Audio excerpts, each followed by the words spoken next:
പാലക്കാട് തെരഞ്ഞെടുപ്പിന് വേണ്ടി കോൺഗ്രസ് കള്ളപ്പണം എത്തിച്ചു എന്നുള്ള ആരോപണം, അതിനെ തുടർന്നുള്ള കോൺഗ്രസ് നേതാക്കളുടെ വിശദീകരണം, അതിന്മേലുള്ള ചർച്ചകളിലാണ് കഴിഞ്ഞ ദിവസങ്ങളിലൊക്കെയും കേരള രാഷ്ട്രീയം സജീവമായി തന്നെ നിലകൊള്ളുന്നത്. കഴിഞ്ഞ ദിവസം പാലക്കാട്ടെ സ്ഥാനാർത്ഥി രാഹുൽ മാങ്കൂട്ടത്തിൽ ഈ കാര്യങ്ങളിൽ ചില വിശദീകരണങ്ങൾ നൽകി രംഗത്തെത്തിയിരുന്നു. കുറെ CCTV ദൃശ്യങ്ങൾ പുറത്തു വന്നതുമായി ബന്ധപ്പെട്ട്. എന്നാൽ ആ വിശദീകരണത്തിലും ഒട്ടനവധി അടിമുടി പൊരുത്തക്കേടുകളാണുള്ളത്. ഇതിനെ ചോദ്യം ചെയ്യുകയാണ് ഇപ്പോൾ പൊതുസമൂഹം. ആ വിഷയത്തിൽ പാലക്കാട് ജില്ലാ സെക്രട്ടറിയുടെ പ്രതികരണവും ഇന്ന് വന്നിട്ടുണ്ട്. പാലക്കാട് കള്ളപ്പണം എത്തിയതായി സംശയിക്കുന്നുണ്ട് എന്ന് അദ്ദേഹം പറയുന്നു. അതിൽ സമഗ്രമായ അന്വേഷണം വേണമെന്ന് CPM പാലക്കാട് ജില്ലാ സെക്രട്ടറി ആവശ്യപ്പെടുകയും ചെയ്തു. എന്തായാലും ഇതുമായി ബന്ധപ്പെട്ട സംഭവ വികാസങ്ങളാണ് പാലക്കാട് തെരഞ്ഞെടുപ്പിന്റെ അവസാന ലാപ്പിലേക്ക് എത്തുമ്പോൾ സജീവമായി തന്നെ ചർച്ച ചെയ്യുന്നത്.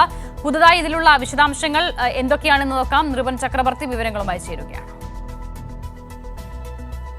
അസിത, പാലക്കാട് തെരഞ്ഞെടുപ്പ് രാഷ്ട്രീയത്തിൽ കൊടകര കുഴൽപ്പണ വിവാദവും ഒപ്പം തന്നെ ഈ ഹോട്ടലിൽ നടത്തിയ പരിശോധനയുമായി ബന്ധപ്പെട്ട കള്ളപ്പണ വിവാദവും വളരെ സജീവമായി ചർച്ച ചെയ്യപ്പെടുന്നു. അതിൽ ഈ പാർട്ടികൾ, പ്രത്യേകിച്ച് UDFനെ സംബന്ധിച്ചിടത്തോളം, കോൺഗ്രസിനെ സംബന്ധിച്ചിടത്തോളം വലിയ തരത്തിൽ അവർ പ്രതിരോധത്തിലാകുന്നുണ്ട്. കാരണം ഇന്ന് ഷാഫി പറമ്പിൽ നിശ്ചയിച്ചിരുന്ന വാർത്താ സമ്മേളനം പോലും അവർ മാറ്റിവെക്കുകയുണ്ടായി.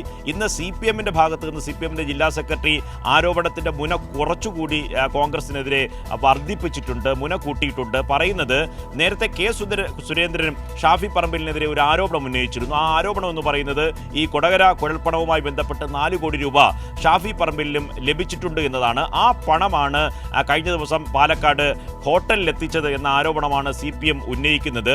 അതുകൊണ്ട് തന്നെയാകണം ഇത്രയും ദിവസം സുരേന്ദ്രൻ ഈ ആരോപണം ഉന്നയിച്ചിട്ടും ഷാഫി പറമ്പിൽ നിയമപരമായി വക്കീൽ നോട്ടീസ് അയക്കാത്തത് എന്ന ചോദ്യവും ഉന്നയിക്കുന്നുണ്ട്. ഇന്ന് ഷാഫിയുടെ വാർത്താ സമ്മേളനം കൂടി ഒഴിവാക്കിയപ്പോൾ അത് പൂർണ്ണമായി ഈ ആരോപണം കൂടുതൽ ബലപ്പെടുകയാണ്. ഒപ്പം ഏറ്റവും പ്രധാനപ്പെട്ട കാര്യം, ഈ കുഴൽപ്പണവുമായി ബന്ധപ്പെട്ട്, കള്ളപ്പണവുമായി ബന്ധപ്പെട്ട് ഈ കേസുകൾ നിലവിൽ 1,56,00,000 രൂപയുടെ കള്ളപ്പണം നിലവിൽ ഈ പാലക്കാട് മണ്ഡലത്തിൽ നിന്ന് ഉദ്യോഗസ്ഥർ പിടിച്ചെടുത്തിട്ടുണ്ട് എന്ന ഔദ്യോഗികമായ വിശദീകരണം കൂടി വരുന്നുണ്ട്. അതുകൊണ്ട് തന്നെ വ്യാപകമായി കള്ളപ്പണം ഒഴുക്കാനുള്ള ശ്രമം ഉണ്ടായിട്ടുണ്ട്. അതിൻ്റെ കൂടി കൂട്ടിച്ചേർത്ത് വേണം നമുക്ക് പാലക്കാട് ഹോട്ടലിൽ നടന്ന പരിശോധനയും തുടർന്ന് കോൺഗ്രസ് ഇതുമായി ബന്ധപ്പെട്ട പ്രതികരണങ്ങളും വായിച്ചെടുക്കാൻ. അസിത, ഒരു കാര്യം കൂടി ഏറ്റവും പ്രസക്തമാണ്. ഇതുമായി ബന്ധപ്പെട്ട് കള്ളപ്പണ വിവാദത്തിൽ ഹോട്ടലിൻ്റെ റെയ്ഡിലും വ്യക്തമായ മറുപടി നൽകാൻ ഇപ്പോഴും രാഹുൽ മാങ്കൂട്ടത്തിന് കഴിയുന്നില്ല. ഷാഫി പറമ്പിൽ വാർത്താ സമ്മേളനം ഒഴിവാക്കുന്നു.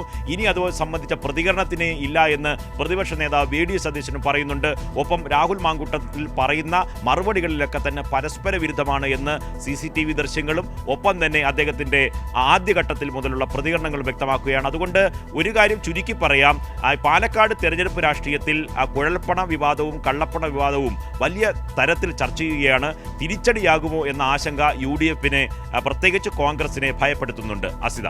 ശരി, നൃപൻ ചക്രവർത്തി വിവരങ്ങൾ നൽകിയത്.